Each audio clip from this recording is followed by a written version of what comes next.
میں بہک سکوں یہ مجال کیا، میرا رہنما کوئی اور ہے۔ الحمدللہ رب العالمین والصلاة والسلام علی سید الانبیاء والمرسلین، اما بعد فاعوذ باللہ من الشیطان الرجیم، بسم اللہ الرحمن الرحیم۔ الحمدللہ الہادی پروگرام میں اللہ تبارک و تعالیٰ کے وصف تخلیق پر کلام چل رہا ہے، اور پچھلے پروگرام میں بھی یہ اللہ تعالیٰ کے اس وصف پر تفصیلی کلام کی سعادت حاصل ہوئی، اور مقصود ہمارا یہی ہے کہ اللہ تبارک و تعالیٰ نے قرآن عظیم میں جو کچھ باتیں بیان فرمائیں وہ ہزارہا حکمتوں کے ساتھ ہیں، ان میں ہمارے لیے ہزارہا فائدے پوشیدہ ہیں، ان میں بے شمار ایسے لطیف نکات ہیں کہ جن پر غور و تفکر کرنے کے بعد انسان اپنے ایمان کو مضبوط سے مضبوط تر کر سکتا ہے۔ اللہ تبارک و تعالیٰ کی عظمت کا مزید یقین اور اس کی قدرت کا مزید احساس اپنے قلب میں بیدار کر کے اپنے آپ کو نفس و شیطان کی گرفت سے محفوظ رکھ سکتا ہے۔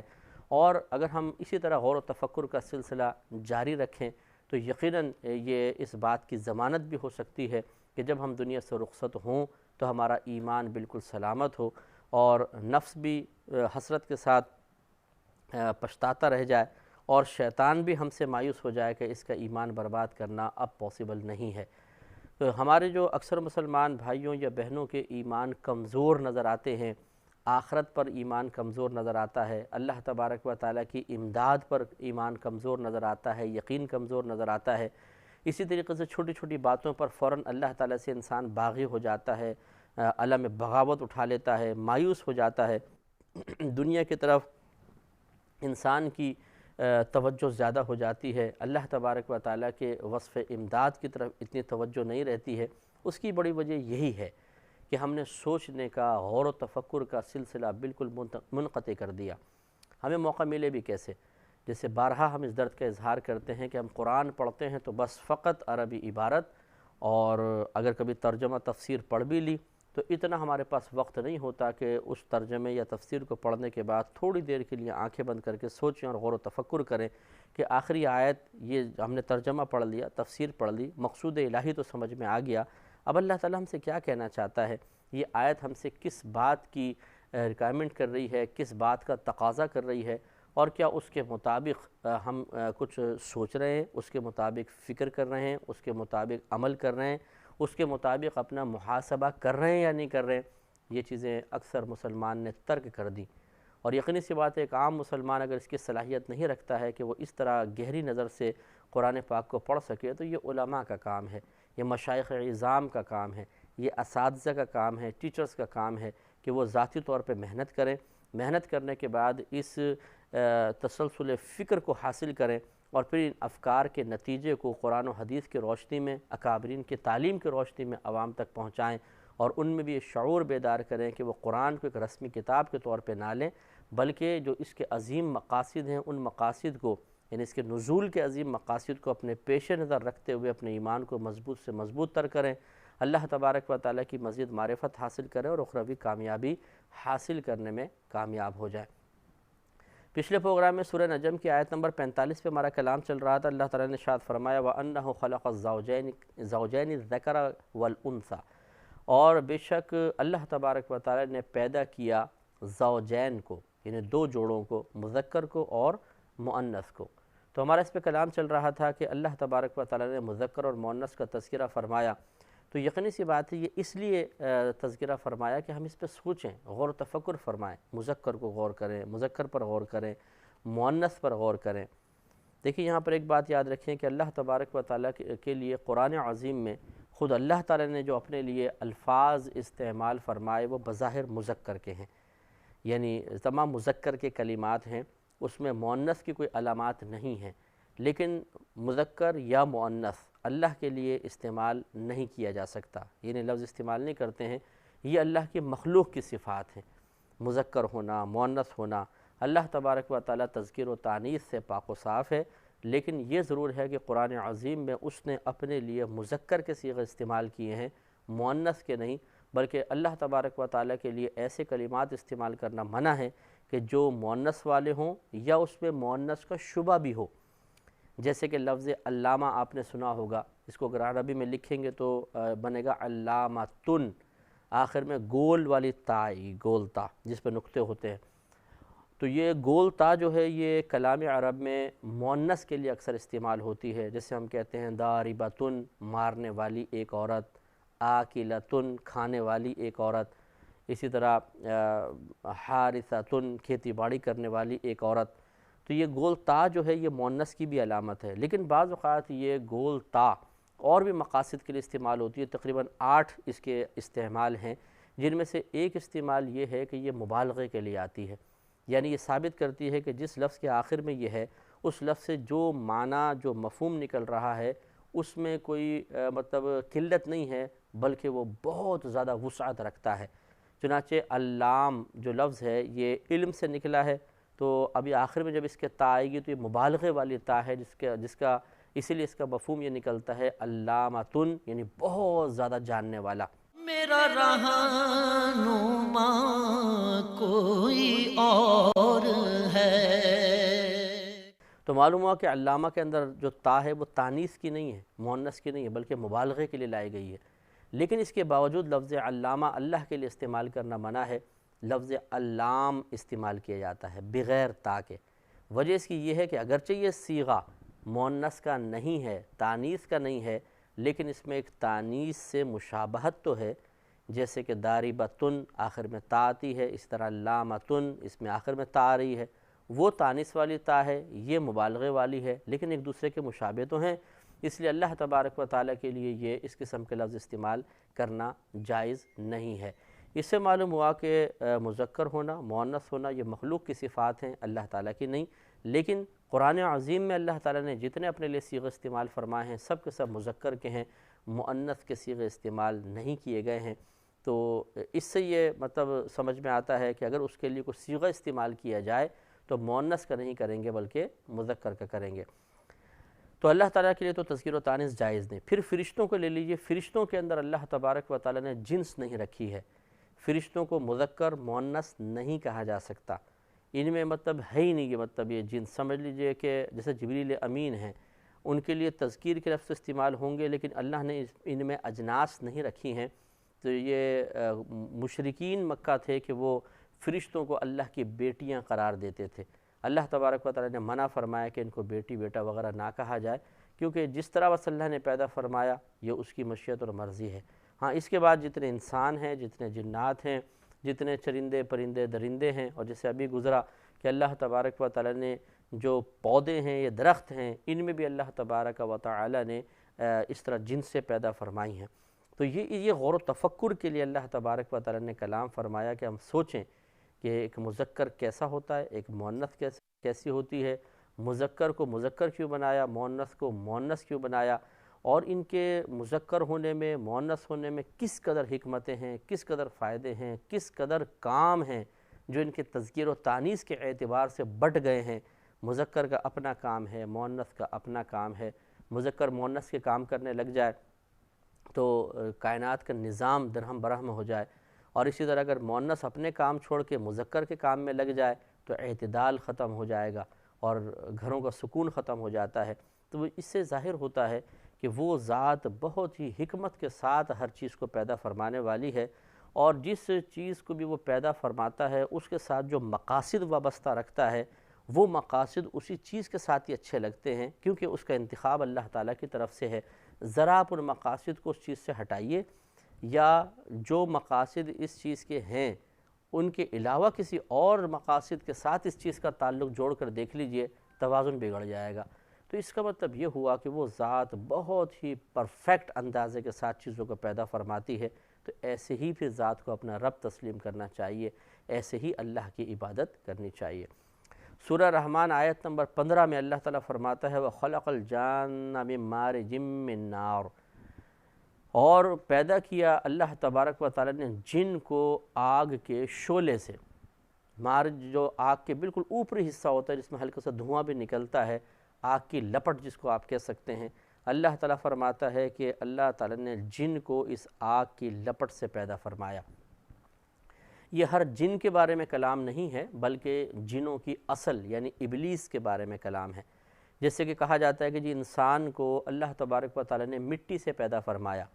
تو یہاں ہم میں سے ہر انسان تو مراد نہیں ہوتا، ہماری اصل یعنی آدم علیہ السلام مراد ہیں کہ اللہ تعالیٰ نے آدم علیہ السلام کو اولاً مٹی سے پیدا فرمایا۔ یہ مٹی باقاعدہ پوری دنیا سے مٹی جمع کی گئی، پھر اس کو گویا کہ گندوا کر ایک پتلا سا تیار کیا گیا، اور پھر اللہ تبارک و تعالیٰ نے اپنی جانب سے اس میں روح ڈالی اور وہ جیتے جاگتے ایک انسان ہو گئے۔ تو چونکہ ہمارے جد امجد، ہمارے جو ابو البشر کہلاتے ہیں آدم علیہ السلام، تمام انسانوں کے والد، انہیں چونکہ مٹی سے پیدا کیا گیا، اس لیے پھر ہر انسان کی طرف بظاہر منسوب کر دیا جاتا ہے کہ جی انسان کو مٹی سے پیدا کیا گیا،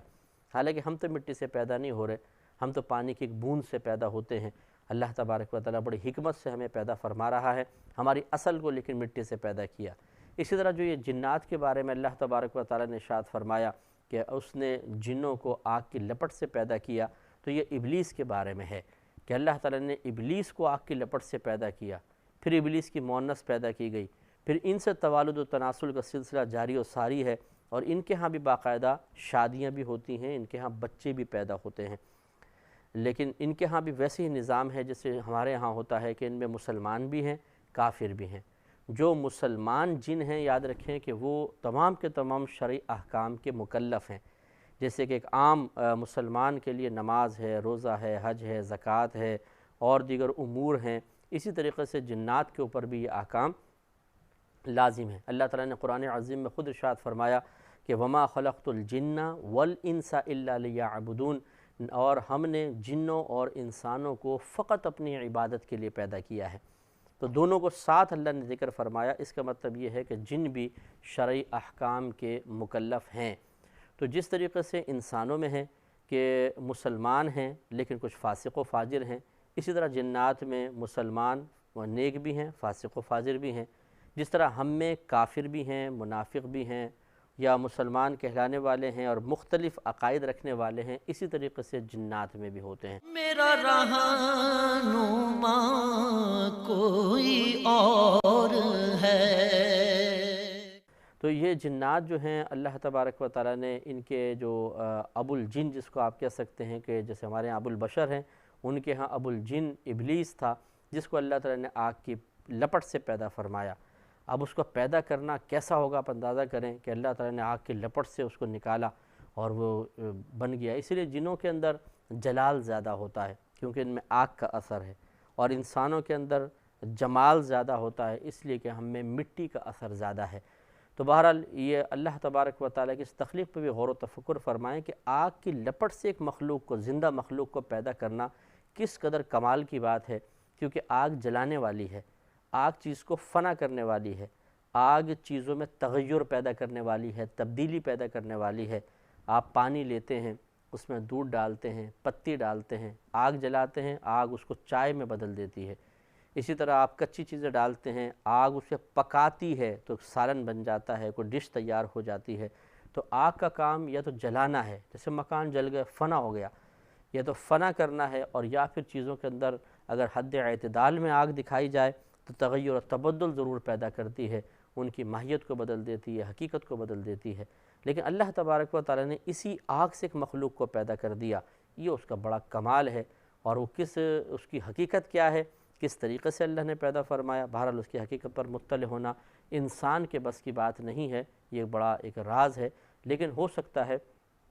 کبھی مطلب اللہ تبارک و تعالیٰ ہی چاہے تو لوگوں کو، انسانوں کو اس بات کی توفیق دے دے کہ وہ اس کی حقیقت تک